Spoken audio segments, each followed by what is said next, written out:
चक्क लोकप्रतिनिधींना धमकी दिली तर मग ते संदीप तांदळे असतील किंवा अजिंक्य गर्जे असतील व्हिडिओ व्हायरल करतात। ही त्यांची मानसिकता आहे। हे व्हिडिओ व्हायरल करणं, कोण तुम्ही जे नावं घेतात त्यांच्याबद्दल काय बोलायचं, कशाला एवढ्याशा किरकोळ लोकांच्याबद्दल बोलायचं। हे माझं मत असं आहे की हे संपूर्ण कंबरड मोडायला काही कालावधी त्या ठिकाणी लागणार आहे। अजूनही काही दिवस आत्ता आका कमिंग सून, बहुत जल्द वापस आ रहे हैं, हत्तीवरून मिरवणूक काढायला निघालेत। पाकिस्तानचे 1,500 सैनिक मारून आलेत का काय यांच्याहून हत्तीवरून मिरवणूक काढायला? माणसं मारलेत धडधडीत इथलेच। आणि तो पटेल जो पट्टेदार होता ना मुस्लिम समाजाचा, त्याच्यापासून सुरुवात झालेली। 40 लाखात तर मिटवला पट्टेदार संभाजीनगरचा। आणि मग हे किड्या मुंग्यासारखे गेलेत ना लोक। आणि तुम्ही काय संतोष देशमुख सांगताय? ही नावं कोणाची आहेत? संगीत दिगोळे कोण नाव आहे? कराड कोणाचं नाव आहे? हां, गेलेला सुशील का काय त्याचं नाव होतं? हां, बंडू मुंडे कोण आहे? बापू आंधळे कोण आहे? महादेव मुंडे कोण आहे? अरे तुम्ही तुमचेच माणसं मारता।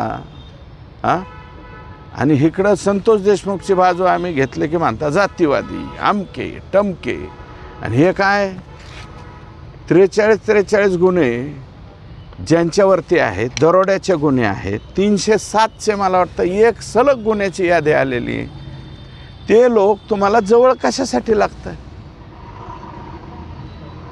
कशासाठी लागतात? माणसं मारायला।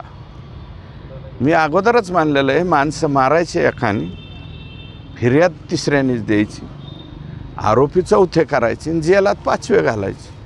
या अशा पद्धतीची जी आहे ती परिस्थिती परळीमध्ये त्या ठिकाणी झालेली आहे। आणि परळी सोडून हे पहिल्यांदा संतोष अण्णा देशमुखांच्या बाबतीमध्ये हात टाकायला गेले।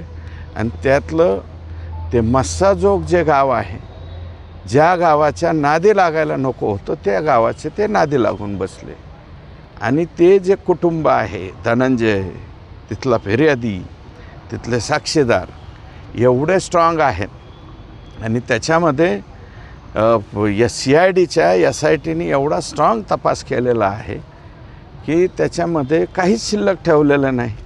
खंडणी, मोका, 302 हे सर्व एकत्रित केलेलं आहे। म्हणून मी म्हणतो आम्ही संतोष देशमुखची बाजू घेतली, पण हे दुसरं काय अंधार, हे महादेव मुंडे कशासाठी? आणि ते बंडू मुंडे, बंडू 1 कोटीसाठी, महादेव मुंडे 12 गुंठ्यासाठी, बापू आंधळे कुणाचे तरी नावं घ्यायसाठी। या अशा पद्धतीचे त्या ठिकाणी सगळे प्रकार झालेले आहेत। आणि माझं मत असं आहे की हे सगळे उघडकीस आलं पाहिजे। आणि आम्ही जे आहे ते सगळ्यांची बाजू त्याच्यासाठीच घेतोत ना। कराडच्या मुलाने एक प्रतिक्रिया दिलेली आहे की महादेव